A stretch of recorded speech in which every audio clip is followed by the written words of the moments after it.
लागलियाच्या मुलाला उमटलं पावलं मामा तुम्ही केलं हो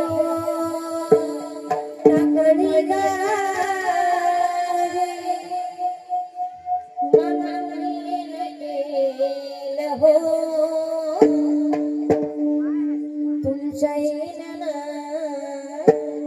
जीवनाचं सोनं झालं तुमच्या जीवनाचं सोनं झालं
येण्यानं आम्हा सर्व भाविक भक्तांच्या जीवनाचं सोनं झालेलं आहे।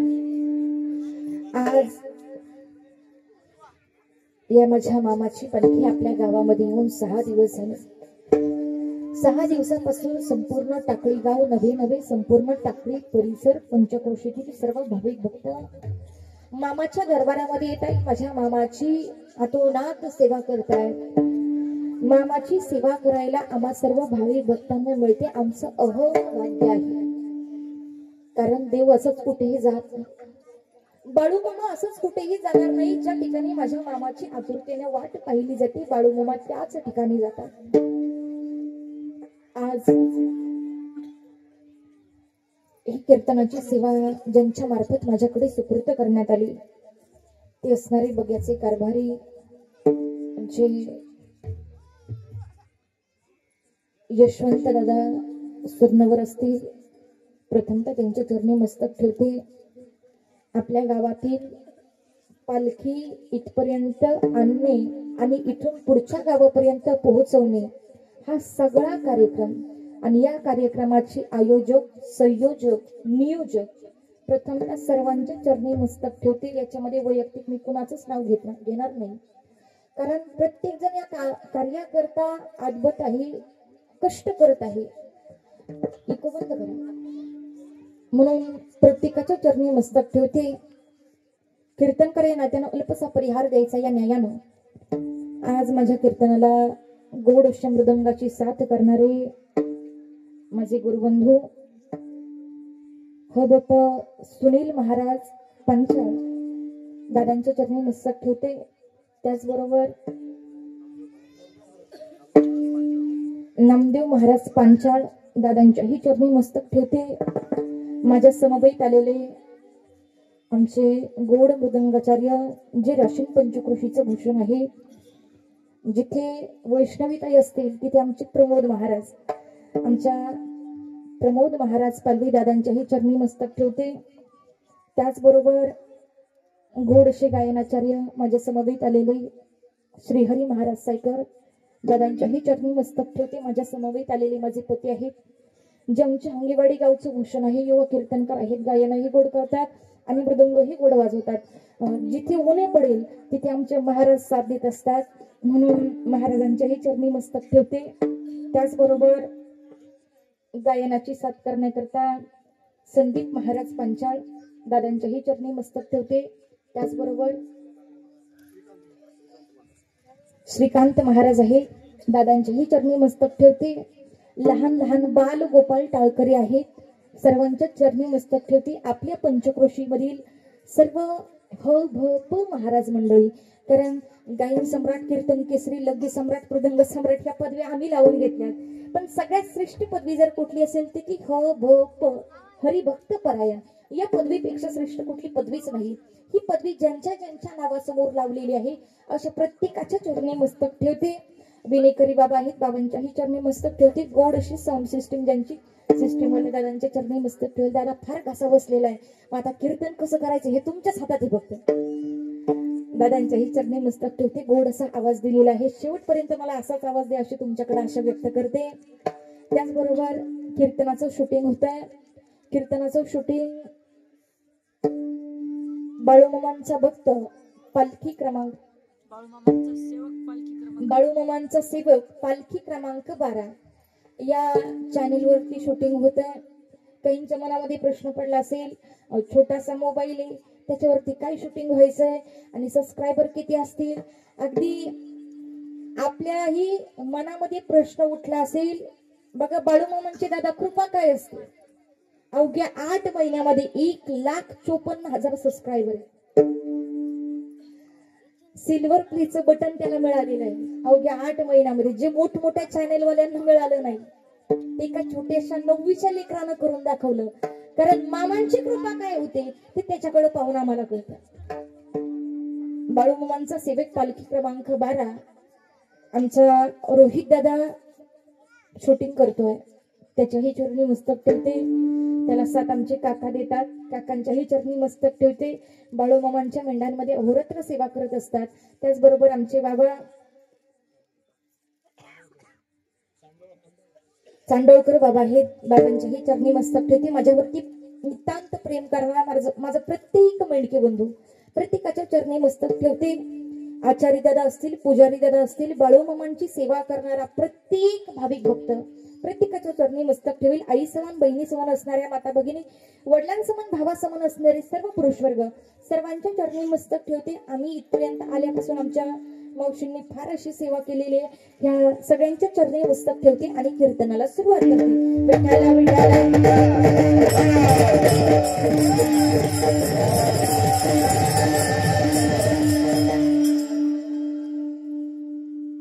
आता जरा लक्ष देऊन ऐका. कीर्तन हे माझ्या मामाच्या दरबारातलं आहे. 6 दिवस झालं बाळूमामांची पालखी आपल्या टाकळी गावामध्ये आलेली आहे.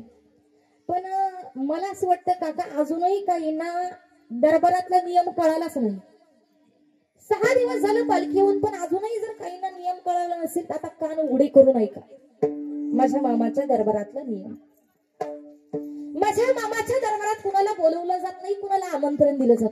खरं की खोटं? माझ्या मामाच्या दरबारात कुणाला बोलवलं जात नाही, कुणाला आमंत्रण दिलं जात नाही. जो कोणी ज्याच्या त्याच्या मर्जीनं, ज्याच्या त्याच्या इच्छेनं इथपर्यंत येतो. म्हणून आता लक्ष देऊ नये का.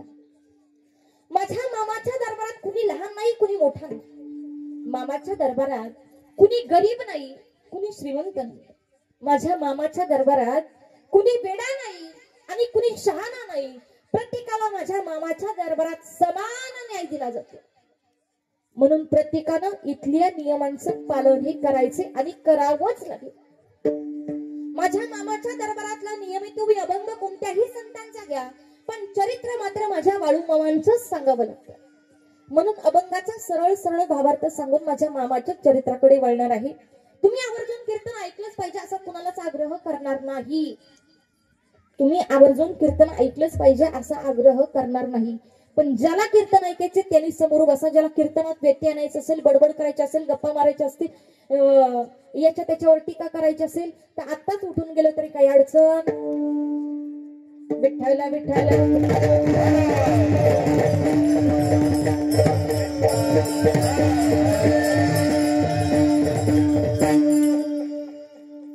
देवाने एवढे सुंदर दोन दोन हात दिले, खरे ना?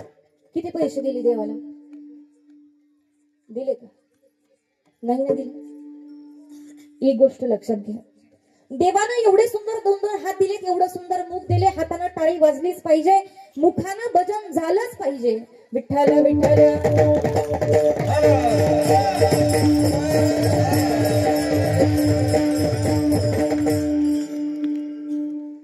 प्रस्तुत अभंगामध्ये जगद्गुरु तुकोबाराय म्हणतात की भक्त इसे जाणाचे देही उदास. या नश्वंत देहावरती जो उदास झालेला आहे त्याला भक्त असे म्हणतात. पण देहावरची उदासीनता ही एकच भक्ताचं लक्षण नाही, तर गेली आशा पाश निवारुनी. ज्याच्या आशा संपल्या, ज्याची सप्त पाश तुटली. भावार्थ रामायणामध्ये 7 प्रकारचे पाश सांगितलेले: काळपाश, कर्मपाश, धर्मपाश, ब्रह्मपाश, मायापाश, मोहपाश आणि 7वा आहे जन्मपाश. असे 7 पाश ज्याचे तुटलेले आहेत, ज्याच्या मनामध्ये असणाऱ्या आशा संपूर्ण गेल्या आणि जो या नश्वंत देहावरती उदास झाला, मावशी त्याला काय म्हणतात? काय म्हणतात? काय ऐकलं मग आतापर्यंत? काय काय म्हणते ताई? मग तुम्हाला कशाला बोलावलं असतं? आम्हालाच एवढं कळालं असतं. म्हणून सांगत होती, लक्ष देऊ नका. कीर्तनामध्ये मी फार प्रश्न विचारत असते.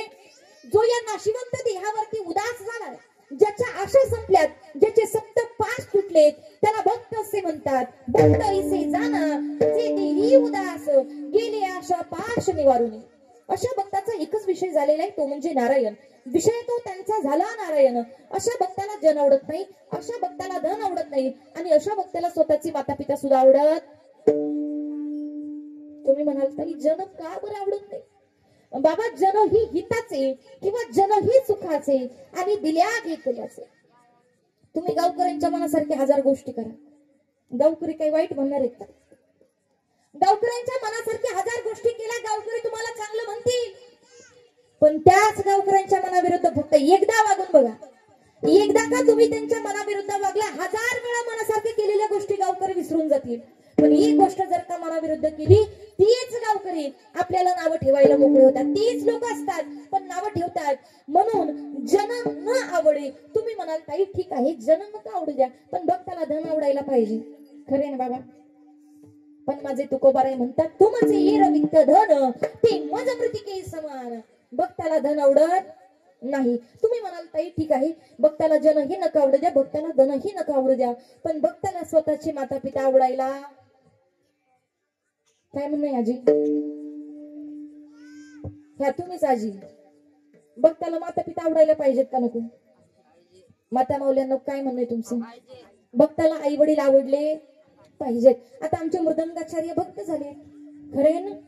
आमचे सर्व टाळकरी भक्त झाले. अहो, आम्ही भक्त झालो म्हणजे तुकोबाराय म्हणतात भक्ताला माता पिता आवडत नाही. कीर्तनाला येणारा प्रत्येक व्यक्ती भक्त झाला, मग भक्ताला माता पिता आवडत नाही. आता एक काम करा, उद्या सकाळी सकाळी आई बापाला गाडीमध्ये बसवा आणि वृद्धाश्रमात सोडून या.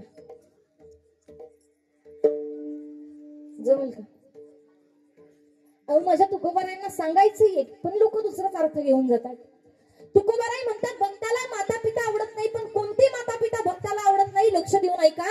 ज्या आई बापाला आपल्या लेकराचं परमार्थिक हित कळत नाही, असे माता पिता भक्ताला आवडत नाही. हित नाही ठाव जननी जनका. माझ्या मीराबाईला स्वतःच्या घरच्यांनी विष पाजलं, स्वतःच्या आई बापानं विष पाजलं, असे माता पिता भक्ताला आवडत नाही. म्हणून ना आवडे जनधन माता पिता. अशा भक्ताचा एकच विषय झालेला आहे, तो म्हणजे नारायण. अशा भक्ताच्या मागे पुढे उभा राहून माझा भगवान परमात्मा त्या भक्ताचा सांभाळ करतो. निर्वाणी गोविंद असे मागे पुढे काहीच साकडे पडून येईल. अशा भक्तावरती जर काही संकट आलं तर स्वतः माझा भगवान परमात्मा त्या संकटाला सामोरं जातो. आणि शेवटच्या चरणामध्ये मात्र माझे तुकोबाराय म्हणतात की अशा चांगल्या कामाला माणसानं नेहमी सहकार्य केलं पाहिजे. एवढ्या चांगल्या कामाला माणसानं नेहमी सहकार्य केलं पाहिजे.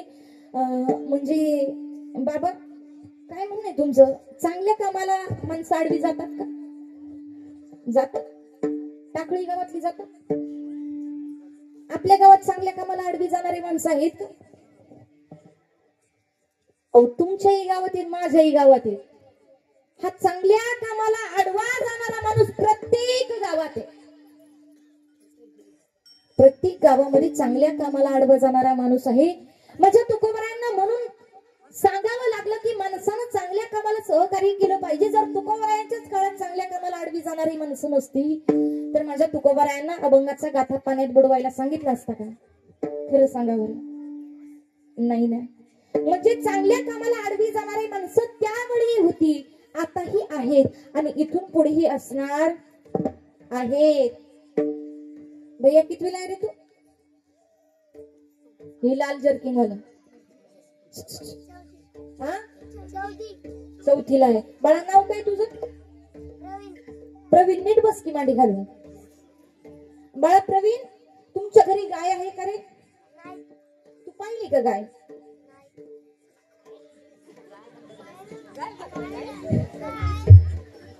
गाय पाहिली नाही का? हा बघलो का? इकडे बघ बाळा.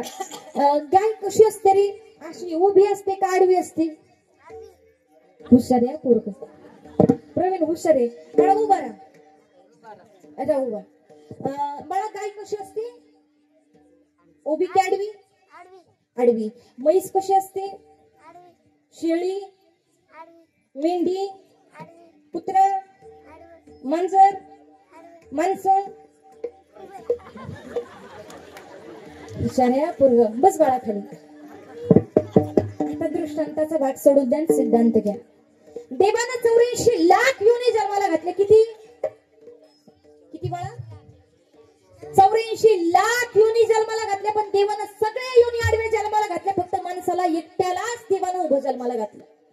का बरं घातला असावं? कधीतरी विचार केला का? एक गोष्ट लक्षात घ्या. कदाचित माझ्या देवाला वाटलं असावं ज्यांना मी आडवं जन्माला घातले ते सरळ चालते, पण ज्याला मी उभं जन्माला घातले ते मात्र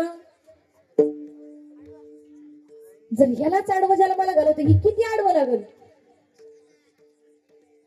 हा चांगल्या कामाला आडवा जाणारा माणूस प्रत्येक गावात, वाईट कामाला तो आडवा कधीच जात नाही, पण चांगल्या कामाला आडवा गेल्याशिवाय राहत नाही. हा चांगल्या कामाला आडवा जाणारा माणूस एखाद्या गरीबाच्या लेकीचं लग्न जमू देणार कोण?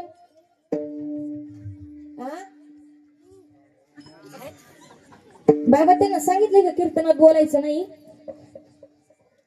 सांगितलंय का असं काही घरून? मावशी आपली काही भांडणं आहेत का? नाही ना. हा चांगल्या कामाला आडवा जाणारा माणूस एखाद्या गरीबाच्या लेकीचं लग्न जमू देणार नाही. हा चांगल्या कामाला आडवा जाणारा माणूस गावच्या ग्रामपंचायतीची निवडणूक बिनविरोध होऊ देणार नाही. हा चांगल्या कामाला आडवा जाणारा माणूस गावामध्ये कीर्तन नीट होऊ देणार नाही. चांगल्या कामाला आडवा जाणारा माणूस गावचा सप्ताह नीट पार पडू देणार कोण?